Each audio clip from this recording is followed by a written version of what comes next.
In this week's episode of GarageBand Weekly, we'll be taking a look at whether gear is really the answer.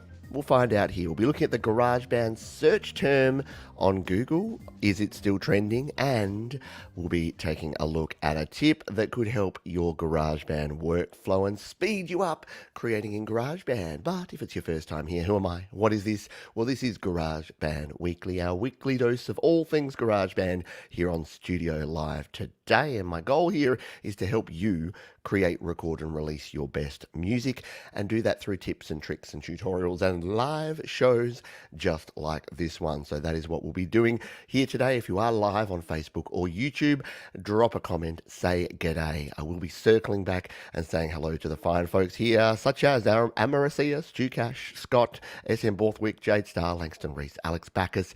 We've got Benny Sandhu, and Martin Hammer. Thank you everyone for being here and for contributing to the show. We are going to crack on because we've got a heap to get through here today. But the way we start every show, every GarageBand Weekly show, is with some news and notes. Now, I was looking around to see if there was anything interesting in the news related to GarageBand or to creating or home studio stuff.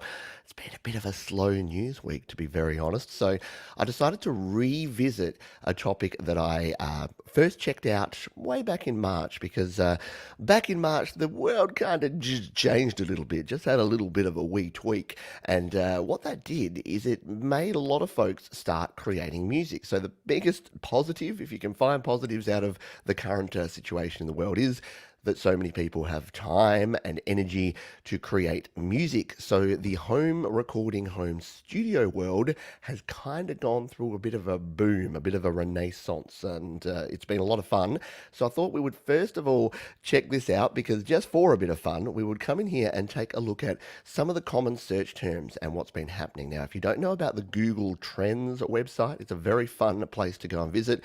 If you do decide to go and do some of this research, put aside a couple of days or at least a few hours, because it's kind of addictive once you start doing it. But I've gone through and I've looked at the worldwide search terms over the last 5 years for different terms. So here, for instance, is home studio. So I've searched for home studio, and home studio was ticking along here. You can see had a little bit of a spike there back in 2017 when people were into it.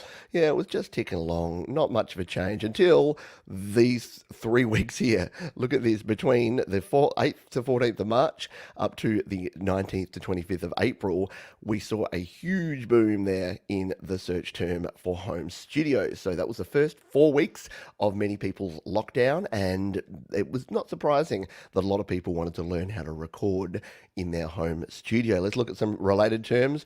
What about home recording? Well, that's done the same sort of thing there, especially here in Australia. Up in North America and Canada, you can see the different heat maps there that you have for the different places. So in the US, everyone went nuts for home recording, and they went and it's related to something we're going to talk about later, which is gear, because all the home recording gear sold out. And it's still sold out, even though we've seen the decline back to almost normal levels, like a little bit higher. We're still seeing gear shortages all around the world, which is a bit of a pain in the butt for many of us that want to buy gear for our home studios. You know you want to see this one. What about GarageBand? Has GarageBand had the same? Well, let me show you. Yes, GarageBand has had a huge upswing, but it's come right back down again. So look at this. We had the same thing here, that same time period. We peaked up there in April, but then we're right back down to here again. So I don't know what that says. Does that mean people got into GarageBand, they learned how to use it, and now they're all pros? Well, hopefully if they are, they're watching this show and they're watching GarageBand Weekly, because this is the only weekly show about GarageBand after all. Now, the other thing is, because I do a lot of mobile recording, I thought let's take a look at iPad recording, and look at this one. So yes, people definitely want to be recording on their iPad. So again, it was ticking along there, and then boom, iPad recording went through the roof, has leveled out a little bit again now. Now, I know what you might be thinking, Pete, isn't this just everything? Hasn't every search term done this? Well, maybe, maybe not. I wanted to explore that. So I thought I would search for Pro Tools, because I'm thinking if everyone's getting into recording, maybe they're getting into it at both ends, at the GarageBand end and at the sort of pro end. If we look at Pro Tools, yeah, a constant decline over 5 years, which is not surprising. Pro Tools is still the industry standard, but there is so much competition, so many other DAWs that, yes, it's declining over time. It did get a little upswing, but nothing like what we saw for things like GarageBand and others, as you can see there. So yes, it is happening across the board. There's more people searching for more things. And then finally, I thought, why don't we search for something that's a little bit more old school? So I decided to search for the term recording studio to see what had happened with this one. And let's take a look. We were in the wrong spot. There, recording studio. If anything, it's had a decrease here. And then it's had a little uptick and then it's flat. So it's clear when you see things like this, when you see that people are searching for home recording and it's doing that, it's increasing. And then you look at recording studio and things like this and it's decreasing, and even Pro Tools is decreasing. I'm just fascinated by this stuff. I'm a stats nerd. So my fellow stats nerds out there, go over to Google Trends and start doing some of these searches. And it's pretty fun because you can then come in here and start looking at different locations, some related topics. You can change it from worldwide to just one particular country. It's a lot of fun. So I thought, because it's a slow news week, I would show you that because I thought it was fascinating and interesting, and hopefully you did too. Let's move on here to our next section, which is going to be the rant of the week. And as indicated in the title, what we're talking about here is, does gear really matter? Now, I've got a few opinions on this, but I want your opinion, so I want to make sure that we get some opinions here. So if you do have your opinion on this topic, please throw a comment. If you're here live, put your comment in the chat, and we'll try and get to a few of those in a moment. And if you are watching on the replay, don't worry, leave your comment behind, and I would love to hear what you have to say about that. Let's get into it. I'm going to say the predictable thing I say at the start of every gear-related video, and it's not go use my gear guide, I'll tell you that at the end, but it is use what you have. Whatever gear you have now, if all you have is your smartphone and a pair of earbuds, you can get recording, especially with GarageBand. If you've got an iPhone, you can have GarageBand. It's free. It's already on there most likely. And then just grab your earbuds and start recording. Just get to it and start learning the gear that you have, because learning how to use the gear you have is super important, regardless of what platform or what software you're using. Learning how to get the best possible sound out of whatever you're using, that is the number one rule. Number two is that gear won't make a bad song sound good. I've said there's a lot, but if you have $1 million recording studio or an iPhone and you've got a terrible song, guess what? You record it on your iPhone, it's a terrible song. You record it in the $1 million studio with the pristine sampling and quality and all the big outboard gear, it's still going to be a terrible song. So you need to work on your actual production and your songwriting. Equally, number three is gear won't make a bad recording sound good. If you don't know the techniques of how to get a good recording, how to set your levels, set your gain structure, all of the things that we talk about here on the channel that you can do for free, mic placement, location with the mic, your room sound, how to reduce some of those reflections, all of those things are super important. Whether you are using a $50 microphone or a $500 microphone, you need to know how to do that. So does gear matter so far after the first three?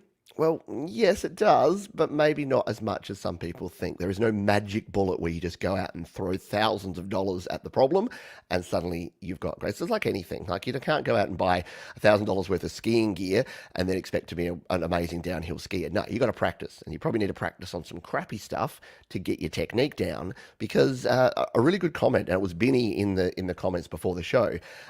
He said upgrade when your skills match the instrument, and I'd say upgrade when your skills match the gear is the other way to put this for the rest of your gear. So I think that's really important, is that if I went out, I'm not at the stage now where I should go out and buy myself like a 48 channel, like full on mixing console desk, because that would be pointless. I wouldn't know what to do with it. Same reason I'm not going to go and buy outboard compressors and outboard EQs and saturation. It would be lost on me. I barely know how to use those plugins within GarageBand because I use a very simple setup. So it's no point me going out and getting gear that is way above my level. The same with my guitar. I own a nice Taylor guitar now, but I've been playing guitar for 20 years and I own a $1,000 Taylor guitar. Maybe in 2 years' time, when I'm better at guitar, I need to buy a $3,000 Taylor guitar. But if I went out and bought one now, wouldn't make any difference.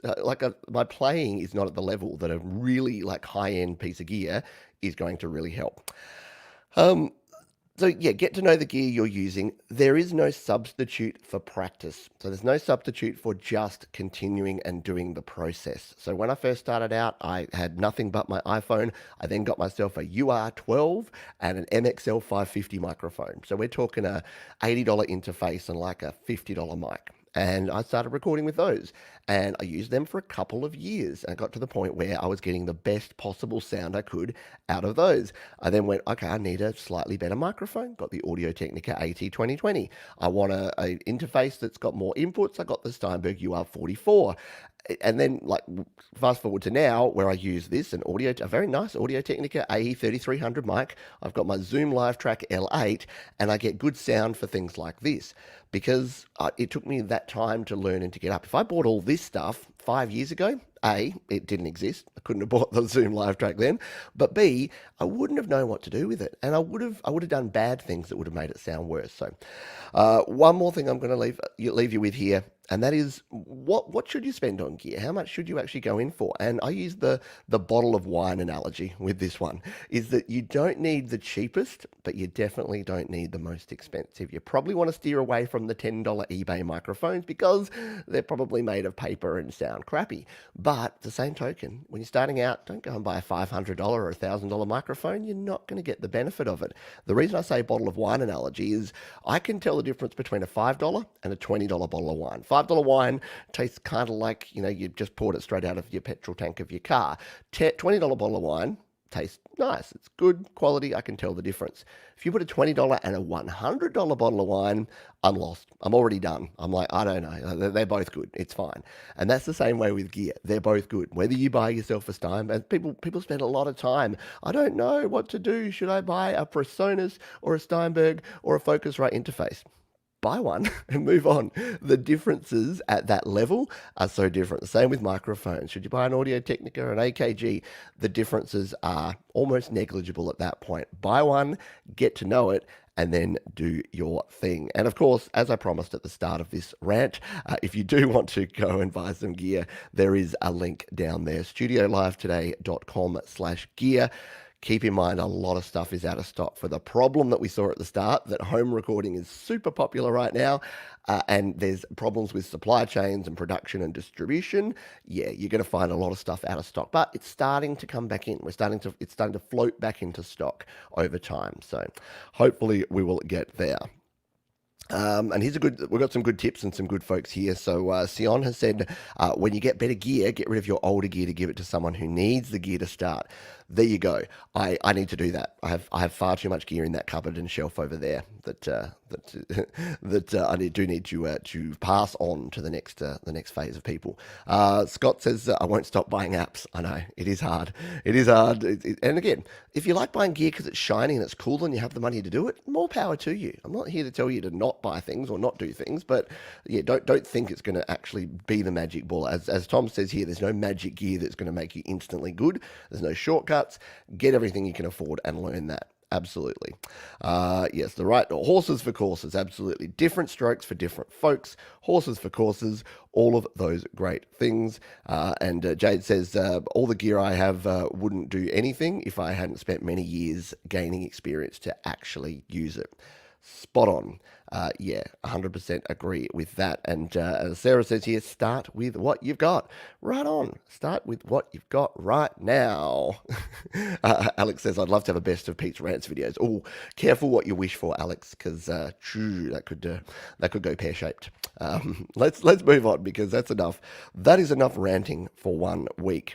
Let's move on to my tip of the week. By the way, if you do have questions about GarageBand or about anything else home or studio recording related, please throw them down. Put a big question in front of them. That way I'll make sure I can see them. And yes, I am padding for time while I bring up my Reflector app here so that I can reflect my GarageBand screen so we can show you my tip of the week. It is coming up, and here it comes now. So we will bring up my iPad screen. Again, Reflector 3, if you are looking. Every week I get someone asking me, how do you reflect your screen live and on your PC? Because they know I'm a PC user. You use an app called Reflector 3. It's very cool. And if you are an iPad or iPhone user and you want to reflect or you want to AirPlay your iPad onto a PC screen, then this is what you want to go with. And then you can do things like this and have your messy GarageBand project view in view. So let's talk about projects in GarageBand and ways that we can speed up some of our process, especially when we're starting out. Yes, I do use a giant mirror. Righty dokey. Yes, so here's Reflector, which is not a giant mirror, but an app here. But what I wanted to go through here is one of the things that GarageBand doesn't have is a really good way to use templates to create your songs. But there are ways that you can actually create a template and then use it. Like anything, you can just create a document. So in Word, if Word didn't have templates, just create a Word document that has all the things in it that you want and then save that. And then every time you start something new, you just replace that, you duplicate it. I do it, in my day jobs in the past, I do that for like weekly results reports. So you've got an email that has all the things that you know you need to say, you just save a blank version of it, and then every week you open that up and you resend it, right? Well, the same concept can be used here in GarageBand. If we go to create song here, what a lot of folks do is every time they're starting a new song, they'll start from blank. So they'll be like, right, I'm coming in here. I need to set up my vocals. So I'm going to do this and I'm going to go Punchy Presence because I use Punchy Presence every time I record vocals. Yes, I know, GarageBand, we've got everything going on here. I'll just unplug and replug my interface there in case I need that. So what could you do here? Well, if we go to our track view, come on, GarageBand, you can do it. Sorry, it's confused now because I keep plugging and unplugging things. So there is our first track. So yep, it's Punchy Presence. It's good to go. What if you go, well, what I almost always do then is I come in here and I add a nice guitar. So I add a room guitar sound because I'm always recording my acoustic guitar. So yep, you've added that one. So now you've got your 2 tracks in there. I then always put a drummer on here. So you can see what I'm doing here. You know where we're going. So I come in here and I throw on the acoustic drummer and we've got Kyle there in the engine room. Now this is important that there is at least some audio here because it won't let you save it if it's just completely blank. So you got that there and you're like, oh, and then I usually grab my bass guitar and then I go to an amp sim and I throw a bass amp sim on here. And that's my usual setup, right? So I record my lead vocals, I record an acoustic guitar, some drums and some bass. Well, instead of doing that process every time, and you may use 8 tracks or 12 tracks or 16 tracks, what you can then do is save this as your template. So if we tap in the top left here, it's going to save it. It's going to call it My Song 3. Just need to grab my keyboard for my iPad from down here. What we can then do is tap on that one and then just rename this, and we could call it 4-track template, like that. And then we just save this somewhere, and you can have an entire folder just for templates. I used to do this because I do things differently these days. But once upon a time when I did things similarly, when I was creating albums, I would definitely use this. I'd record the first song, save that out as a blank template, and then do the other songs. Because if you're just doing the same things, and the cool thing about this is if we go back into the template, you could even set up things like the different plugins you want to have on here. So say every time you do this, and I recommend you do, you throw on the LRC5 EQ on here, then save that in there. Have that on that track ready to go. Your guitar here, if you always come in here and you always use a particular extension here, say your guitars are always noisy and you always use Bruce Free on there, then just chuck Bruce Free on there and then everything is going to be there in its place. You could even pre-EQ it. You could say, I always want to roll off the bottom end of my vocals so that they don't get all muddy and mixed in with my bass. Well, you can do that. Now be careful because if you do too much, then you'll come back and you'll be sort of already pushed into a position and then you're like, why does this sound crappy? And it's because you've done too much to start with. So do keep that in mind. But then when we come out here, there's our template. Instead of hitting this button when you start a new song, all you do is you select, you grab your template, you hit duplicate, and there you go. You've got another copy of your template, and then you go, Pete's awesome new song, and then you're good to go. You start recording from that. You open your Pete's awesome new song, and then you can start doing it. And your original template is left completely untouched. But next time you come to record a new song, your template is there. So if you are finding that you use the same stuff over and over again, it may be worth looking at this, setting yourself up a track template and then using that as the basis and the starting point for your future projects. I hope you found that one interesting. I think I did a video on it in the past, but it was a very old one, so I thought we'll rehash this one. And someone actually asked me about this in a question, in a comment just this morning. And before the show, I was going to do something completely different, and I thought, no, we'll do templates. It'll be fun. Righty go. Do we have any questions here? I think I saw a couple that had question in front. Once again, please just put question in front of your question, because as I scroll down the chat, it is great that folks chat to each other as we do the show, but I do want to make sure that we grab any questions. So I'm scrolling down and taking a look. And here is our first question. Here we go. One moment. Question, I'll probably see the answer if I scroll back through enough of your vids, but have you ever discovered a mastering app on iPhone? I have Final Touch on iPad. I was wondering about iPhone again. Yeah, so there's a couple of options you have on iPhone. The one I've been liking lately, and it's a very simple option, but it works well. Do I have it on this iPhone? Yeah, it is. Audio Master Pro. So we'll open it up here. We'll just do a bit of an old school hold the phone up thing. So here is Audio Master Pro on the iPhone. Can we bring in a track? We'll just open up a track here. We'll import from iCloud. We'll just bring in this one. So here it is. Here's the interface. Now you'll see it's got all of these interfaces with all these buttons and dials, but there's actually really only 3 presets per different type here. So there's folk, blues, classical, country, hip hop. There's all the different genres, and then there's sort of small, medium, and large, or light, medium, and heavy that you have for processing on all of these. And it's a way to get a master done. Oh, then you've got your sort of your limiting range down the bottom here. Oh, you can't see down the bottom there. So then you can play that back. You can use this compare button to turn it on and off, and you can hear the difference between your original pre-mastered and post-mastered. So not the full flexibility you get of something like Final Touch, but I think it's about a $10 app. It's really handy to have on there if you just want to throw an audio track into here, get a quick and easy master.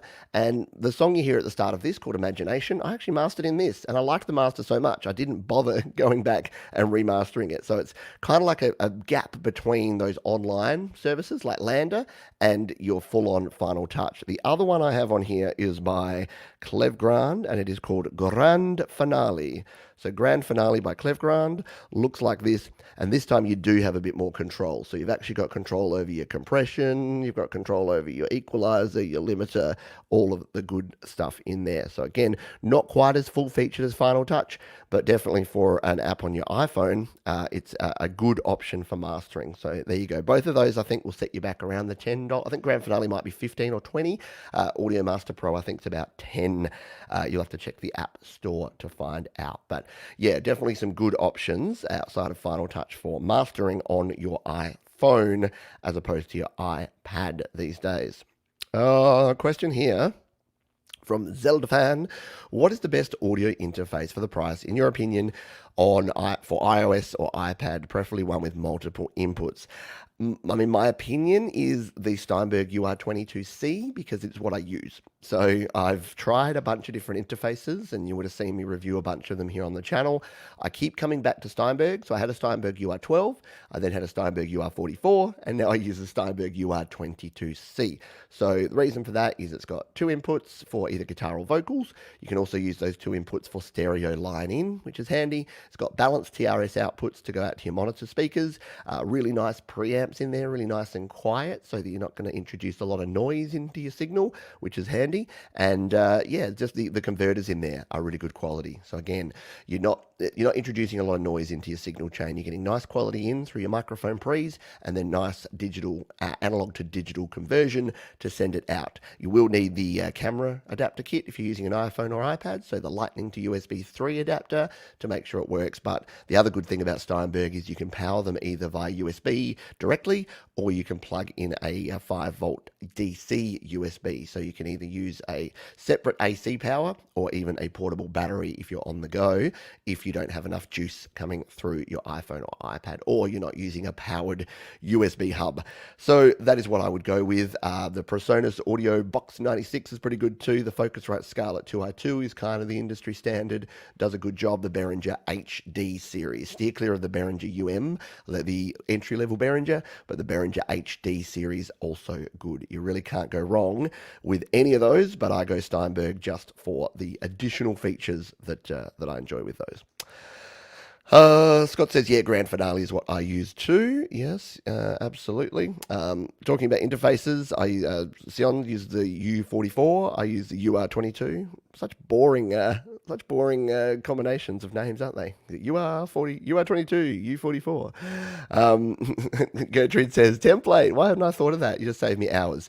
Seriously, if you are producing music that is very similar setup every time, yeah, it will literally save you hours. And when I was recording my EP, again, every track had a couple of acoustic guitars, lead vocal, backing vocal, and don't forget, if you don't use the track, that's okay too. So you can set up a 32-track template with everything you'd possibly use, save that as a blank one, and then when you're creating a song, instead of having to go in and add and do all the things, just find the track. And if you do more stuff with it, like naming and setting it up in the right order and using your icons, you can actually make it really nice. Maybe I need to create a bunch of templates and share them on the site. It might be a bit of fun. Jade Star, by the way, is giving away a copy of Auria Pro on today's show in 40 minutes. So go leave a comment on the video if you want a chance to win. Please do that. Because as soon as this show's finished, jump over to Jade's channel and do check out the last video. Put a comment on there because Auria Pro is ridiculous. I said like a $50 app. So this isn't no $1.99 app that you're getting here. Auria Pro is a $50 app. So there you go. Stu Cash says, I started in March with just an iPad, found this channel, and now I'm rocking out. Well, here we go. And now I'm best mates with Amazon delivery driver. Yeah, I know. And see, this is the thing. I don't even encourage people to buy gear. Yet people come to me and they're like, "Oh, thanks, Pete. I came to your channel and now I bought all this gear." And I'm like, "Oh, I'm sorry, I didn't mean that." And they're like, "No, it's great. I'm having fun." I'm like, "Okay, cool." Because I really hate that there are other because let's be honest. Let's cut to the chase here. So I'm getting a little bit off track here, but to cut to the chase, like part of how I make revenue from this channel is through advertising, and the other part is affiliate marketing. So every time that I mention products, I will put a link in the description. Now, if you go and buy things from that link, then I make a small chunk of money from that. So what I don't like is people that know that, and therefore they just tell you that every bit of gear is great. You need to buy lots of gear and you need to buy expensive gear, because you can see where I'm going here. It's because the more you sell and the more dollar value of the things you sell, then the more affiliate revenue than you can generate. But I just can't go there because I don't want that. I would rather someone say, "Pete, you saved me $500 because I went out and bought a Steinberg UR22C instead of spending $1,000 on a piece of kit that I don't need."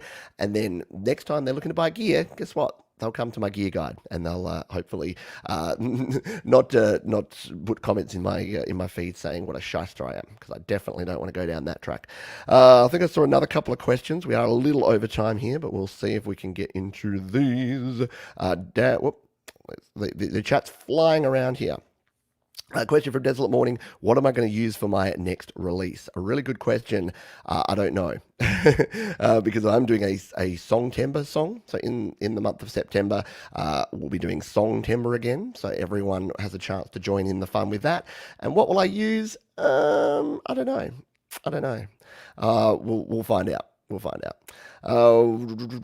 Oops, I've already answered that question. My thing is sliding around here. Another question: Will I look into Nano Studio or Gadget 2? Don't know. Depends how long it takes me with Auria Pro and how much time we have left in August. I might have a quick look at a couple of other DAWs just to see what they're going to be like. Question: did you pick up my email that noted that there is Yes, I did, Richard. Thank you. So this is pretty exciting. I haven't checked it out yet, but there is an iOS DSP app. So DSP, if you don't know about it, is some interfaces like the Steinberg UR22C have DSP effects, which means the effects are actually processed within the box. So within the actual interface. So you can record latency free, not through your DAW, but you can add things like delay and reverb to your guitars and your vocals as you're recording using just the box. So I didn't think this was available on iOS. I thought thought it was only available if you were using a Mac or a PC. Turns out Richard has confirmed that there is a DSP app on iOS. So I will be definitely checking that out in the coming weeks. There's just so much to do and so little time. I apologize if I've missed some other questions. I apologize. Will I use multiple doors on my next project? I don't know. That could be interesting, couldn't it? Maybe I go best of all worlds. Maybe we like record in GarageBand, mix in Cubasis, and master in Aurea. I don't know. Maybe could be fun. I definitely like recording in GarageBand. Oh yes, DSP, digital signal processing. So yeah, basically it's saying it's doing the signal processing within the actual interface as opposed to the software doing it and then sending it back, because most latency or lag or delay when you're recording vocals and guitar is caused by you monitoring through the software. So what's happening is your audio is going in analog, it's getting sent via digital to your DAW to GarageBand. GarageBand then processes it, adds the reverb and the delay, sends it back to the interface that sends it back to your headphones. DSP works around that by doing all the processing right there. So it sends the analog signal in, processes it, and pushes it straight back to your headphones, and also pushes it out to the DAW at the same time. That way, you don't get as much delay and lag and latency on your recording. Oh, did I have anything else here? I was going to do, we'll do this really quick. So I've done the tip of the week. We'll do a really, really quick plugin of the week, because I have showed this plugin before and we already have a guitar amp here. I won't show this one in practice, but it is a free app. And if you're looking to reduce the noise in your tracks, then this one's really, really cool. Not just for your guitars, but for vocals, for anything else. And it is from our friends Nembrini. So if we scroll on down, it is the Nembrini Analog Rack Noise Gate. And it's a really simple plugin. You just got your threshold and you got your range there. So you can dial in your threshold, and that will be at what point a noise gate kicks in to reduce the noise in your sound. And then you've got your range here, which means you don't have to turn it completely off. And this is why this is a better noise gate than the built-in GarageBand noise gate, because instead of it just being on or off and you get that clicking in and out sound, this you can just turn it down. So if you're getting a bit of buzz, hum, background sound, you can turn it down while there's no sound, and then when the sound kicks in, if you set your threshold right, it will just gently sort of bring it back in. So it's really, really good. Great for reducing those noisy bits, especially before and after you're playing. Now, it won't reduce any of the noise during your playing or during your singing. So if you've got a heap of background noise, a heap of hiss in your vocals or other things, well, that's where, did we already add it? Yes, that's where our friend Bruce Free comes in. Bruce Free is awesome. So it's a 2-for-1 deal here. Want some free options, go to the Nembrini Noise Gate.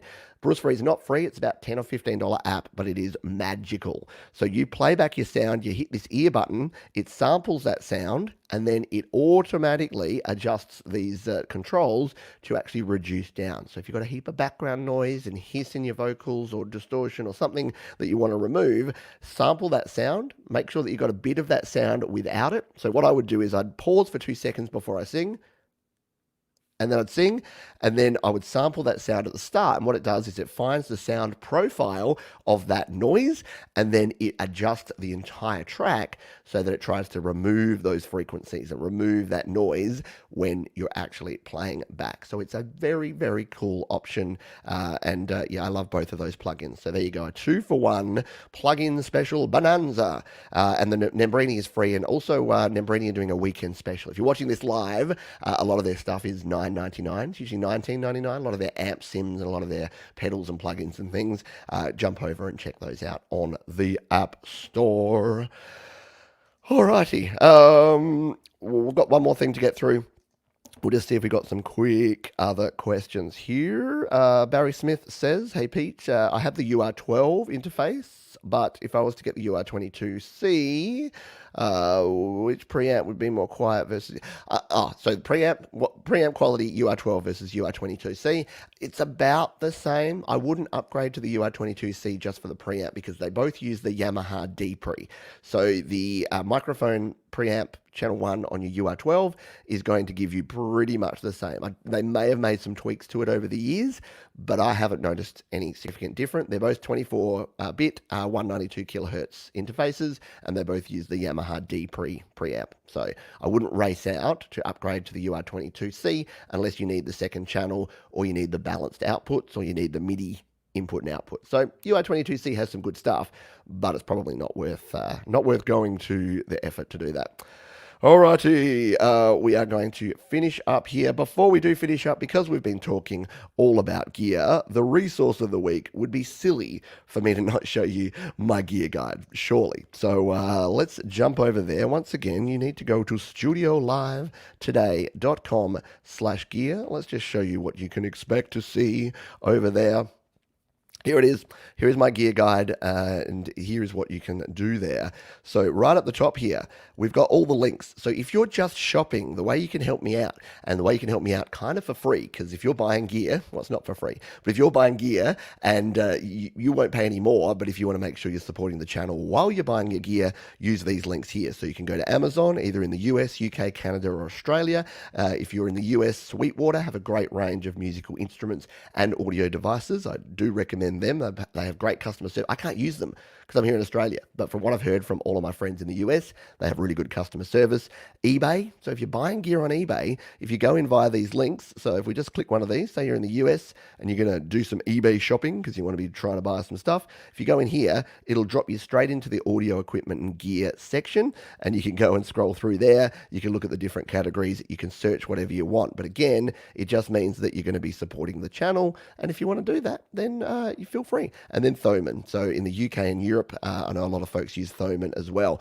But here's the cool stuff. We've got my complete setup. So if you want to know what does Pete use, so the questions we had, Pete, what audio interface do you use? Well, look at this. It's right here. Audio interface, Steinberg UR22C. What I use, my mobile and my analog interfaces are there. What headphones I use, my guitar, my keyboard, my microphones, everything is there. So all the stuff that I currently use that's here in my studio, you can get the links to and see what I use. And then if you're in the market, you can go and check it out and buy it. And then down below, I've got sort of these other sections that have my USB interface guide, all the different interfaces that I've used and recommend there. So it's not just the ones that I have in my current setup, but all the other options that you have there. The same with microphones, the same with everything else. So if you're like, yep, I like that Pete says that the AT2020 is good, I'm going to check it out. Tap on the Sweetwater link here. And again, you can use this on your mobile device or on, I got excited then. I thought they were back in stock. Sadly, no. So yeah, you can go, oh cool, the Audio-Technica AT2020, there it is, and it's $99. Unfortunately, it's green. Don't you hate that? It says more on order. Notify me when in stock. You can add to the cart. Everything looks green. Everything looks like you can buy this. And then you read the fine print and you go, I can't buy it. It's not in stock. But Sweetwater are, because they are so big, they're getting a lot more stock back in quite frequently. So there you go. That is the gear guide. It is sort of under development at the moment because you can see it's a bit boring looking. But I went for functionality over what's the other one? Looking good. Form over function? No, function over, I don't know. Anyway, we're going to have to finish up here. Thank you for being here on GarageBand Weekly again. I hope you got some value out of this one. Had a bit of fun. Listened to a rant. Got a tip for that, and a couple of tips for different apps and different plugins that you might want to check out there. Don't forget about the templates. Try that out. Let me know. Drop a comment if you try it and it works for you, or it doesn't. That's cool too. If you did get some value out of this video, I would appreciate if you hit that like button, share it with your other musically inclined friends who maybe they think GarageBand is just a kid's toy. Maybe they need to see it in action, and maybe they need to come and check out the channel. Thanks everyone for being here. Don't forget Jade Star How to App series coming up soon. Jump over to her channel, watch that last video, put your name in the comments there to get into the draw to win a copy of Audio Pro. That sounds super cool. My voice is about to go, so before I sound like a teenager, I'll have to talk to my manager. I'll see you next time. Take care of yourself and of others.